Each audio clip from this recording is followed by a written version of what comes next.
You see that there? That delivery, that's for us. And this makes me happy because that is a coral delivery. And anytime there's a new coral delivery, I get like a kid on Christmas, even after all these years. So I'm just curious, if you guys are interested in me doing like a coral unboxing video, let me know down in the comments, because that's the type of content that I like. I'm a nerd for that type of stuff. Like every time we get corals in, I just go through the boxes, and it's just always, it never gets old. It's really fun for me. So I know a lot of people like those fish unboxing videos. Let me know if you like a coral unboxing video. Put it down in the comments. All these right here will be put in our frag system and quarantined.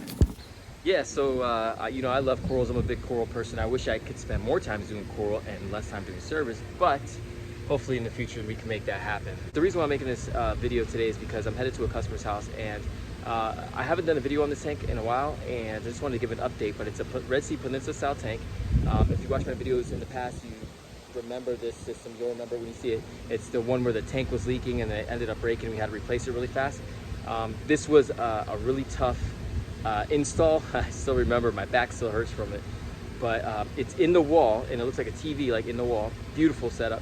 It's starting to come along. It's getting the coralline algae. All the coral we're putting in there is doing pretty well. So I wanted to give you guys an update, but plus let's get some ideas on what we can make this tank to really like set it off. Plus I have some other questions I want to ask you guys about this tank once you see it. All right, so I'll pack that up, ready to hit the road. This is a beautiful in the wall system. Amazing tank that we've been servicing for, well, we had a restart, so it's probably going on 2 years now. And I love everything about this tank. I love the scape.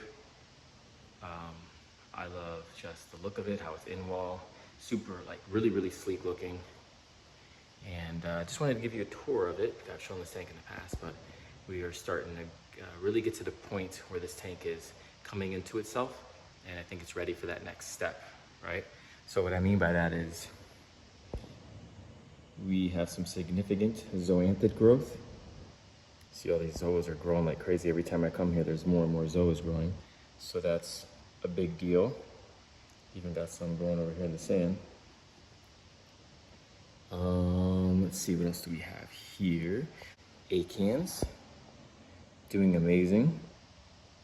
Even growing some heads underneath. If you see underneath there's a couple of baby heads growing, so that's coming along nicely. More acans right there. We have some encrusting going on here. Look at that. And it even encrusted over the vermitid snails, which kind of gives it a cool little look. But that's taking off and the polyps are fully out. Then just take a look at all these pallies right here, just taking off. Boom, mixed with the mushrooms, looks great. And got some more zoas here, and then anemones. The anemones in the tank have really pretty much always been doing well. I like them, the customer likes them. You can see a little anemone crab in there hanging out. The problem with the anemones is they keep splitting and they keep growing, and that is a serious problem, because what ends up happening is we want this real estate to be, well, they look good, but the problem is they end up stinging everything that they come in contact with, right? We know that already. So you really can't put corals anywhere close to them because they just keep stinging them. So this anemone was growing down here by the acans, and I had to take a bunch of them out because they were getting way too close to the acans. They look pretty, and if they stayed where they were at, they'd be a perfect coral, but unfortunately they are not going to do that. This monopore right here is really expensive. It doesn't look like much now. It's a little browned out, but that's like a $300 monopore right there. It's like one of those Jason Fox monopores. And I don't want to lose that to the anemone, you know, spreading and stinging it, because I think once this tank gets a little bit more balanced, that right now it's growing like crazy. It's brown, and it is encrusting quickly, but you know, eventually that's gonna get to a nice color and be like a centerpiece coral. Now let's take a look at the other side of the tank. Now this is just a Red Sea Peninsula, right? So it's just from this side, it looks like a regular tank, but it's built into this little area right here. So from the other side, it looks like it's in wall, and it's powered by some AI32 lights that are pretty good distance up. But let's take a look at this side. Again, we have some more. Pallies are just, these pink and golds are just growing like crazy. Some more pallies there. Kenya tree, all this stuff is the beginner level coral that we put in here to see how it would do, and it's doing fantastic. Chalice coral, starting to encrust there. Trumpet coral looks beautiful. Eventually we're gonna have to move that trumpet coral because that chalice coral is gonna end up reaching out and stinging it. So we'll address that probably next visit. Got Duncan coral right here that just grew another head, I see. That's cool. Got a little blue carpet anemone. This thing is awesome. Some paligrandis, golden hammer. What else we got here? Oh, some more zoas on this side. Oh, and then we got a monopora cap. Now this monopora cap, you see it's encrusting on either side of that. That could take over that whole area, and I think that would look amazing. But look, it's sandwiched in between two anemones that if that anemone touches it, that monopora is gonna die. It's gonna bleach out, and I don't want that. So every coral in here is doing really well, right? The zoas, everything. Nice pectinia, Space Invader pectinia looks good. Good color on that. So what I'm thinking is this. Let me know what you guys feel. Get rid of the anemones. Completely just be done with them. I don't think we need them. They're pretty, especially this bubble one. This one's a really pretty anemone, but they're gonna cause too much problems, right? They're gonna sting everything in this tank. So I think we can get that movement from other corals. So what I'm thinking is maybe we do torches, maybe we do more hammer or frog spawns or something like that. At least we know they stay still and they won't bounce around. These anemones just scare me because I want to put like different styles of coral in here and like more expensive corals and brighter corals in here, but I'm not going to do that with these anemones, man. They just scare me too much. They can sting anything in this tank, and I just can't have that. And they're already getting closer to corals than I feel comfortable with. So let me know, should I take the anemones out and then we replace them with torch corals? I think that's the way to go. Now they're gonna be a pain in the butt to get out, but honestly, I think it's the move. Let me know what you guys think in the comments. As far as corals, or sorry, as far as fish go, we have the aquaculture yellow tang. We got these two chromas dancing around here, chasing each other. Brobonius anthias, clownfish. Royal grandma is underneath there. Bangor cardinal. We need more fish in here too. So any suggestions? I'd love to hear what kind of fish you think would do well in here. I'm gonna do a good cleaning today. Good size water change. Oh, this part right here, we're gonna let coralline algae and everything just grow all on here. We're gonna get that covered because what I'm gonna do, since you can't, this is a peninsula style tank, and you can't enjoy this side, so might as well just, maybe we put some coral here, some encrusting coral. Maybe like a Leptoceras, maybe, I don't know, Cephastria, Monopora, I don't know, something cool we could put there. I don't want to put star polyp, I don't know, maybe star polyp could be an option. I just rather get a little bit more color and variation on there, really make it stand out instead of just putting star polyp. Star polyp's kind of boring to me. But we could put it, and then we put, star polyp on this side or something. I don't know, let me know what you guys think too. I just feel like star polyp's kind of been done, it's kind of boring. But if you guys think it would look good, yeah, maybe we do it. I don't know. If we do star polyp, I really do it on this side than this side because this side's kind of close to the rock and I don't want it to get onto the rock. So if we do star polyp, I guess that rock's clear there, but this seems like a little bit more space. So if we do it, we would do it on this side, and then maybe we would grow encrusting corals off the overflow.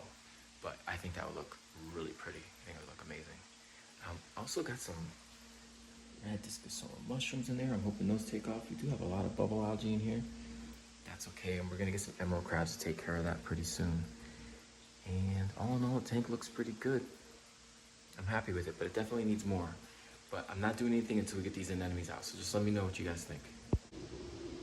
Alright, so this aquarium I showed in the past, this is a cylinder tank.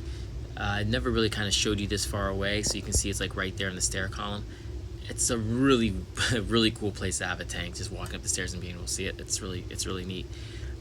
This system now, it's about 2:30 here, so the lights have been on for a couple hours, so we're really gonna get a good look of all the coral. But when I'm far back like this, all the fish are out, none of them are hiding, so we can get a better sense of what's in here. So you can see the blue hippo tang, we see a green spotted puffer, we see some angelfish, we see those four anthias. Got some China bar gobies, 3 of those. Yeah, but I'm looking to add a couple more fish in this system to kind of just top it off, right? We're here every 2 weeks, we do a pretty good water change. We got firefish there on the bottom. But I'm looking for a couple more fish to just top this off. Nothing big, because like that blue hippo tank's pretty big for this tank, and that was here before we started servicing the tank. But yeah, the coral in this tank are doing amazing. You see the red discosoma mushrooms. I think that's a great coral for this system because number one, it's running on an AI prime, not incredible amount of light, although it's pretty lit up. This tank is pretty lit up. Toadstool looks amazing in this system. Green star pulp's growing fine. I got some leathers, but definitely needs some more corals in this system for sure. I think to help also with the bio load that's in the tank. Now you can start to see all like these fish are hiding as I get closer. Yellow tang is a biota yellow tang. That's aquaculture. That's so cool. Yeah, so I'm thinking like let's do like maybe four more fish possibly, depending if they're small to medium sized fish. Oh, we got some anemones right there. Those anemones split, but it seems to be fighting with the waving hand antilia. Something's going on. Some type of coral warfare. You see like the tips are retracted. Maybe the clownfish are doing that. Huh? I don't know. But yeah, so this system's doing fantastic. I think we can sneak a couple more fish in here and the tank be healthy. Definitely got to add more cleanup crew. But man, what a pretty tank! Like we just left a system that was an in-wall, beautiful tank. This one's a little bit older, a little bit more mature. It just trips me out because when we first got this system, all the fish had disease and she couldn't keep coral. And now look at it, love it. Now back at the shop, I think either of the tanks could use a cleaner shrimp, so that would be a good addition to either of those systems. We have a blood shrimp, fire shrimp here too. It could go either way instead of the cleaner. We have a lobster, which would be cool for the cylinder tank. I just don't know if the customer would be able to see it hide. Then we have court jester gobies here. These guys are awesome. They're aquacultured, smaller fish, but a lot of them would be cool. Got some striped blennies. We had them in the cylinder tank before, but they jumped. But we since fixed the part where they're jumping out, so we could add these back in, and this could work for the in-wall system as well. These are also aquacultured. They're an all-in-one system. And then what I think would really be awesome in the cylinder tank would be these wrasses, like just fairy wrasse. So a flasher wrasse would be awesome just because they love to swim. Naoki wrasse would be cool too. Just the movement alone would be I think would be awesome. Midas blenny would be a killer in either one of those tanks, the in-wall system or the cylinder tank. I think would fit perfectly in both. I was thinking about yellow chorus wrasse, but I think they get too big. Let me know what you guys think down in the comments. Thank you so much for watching. I'll see you on the next one.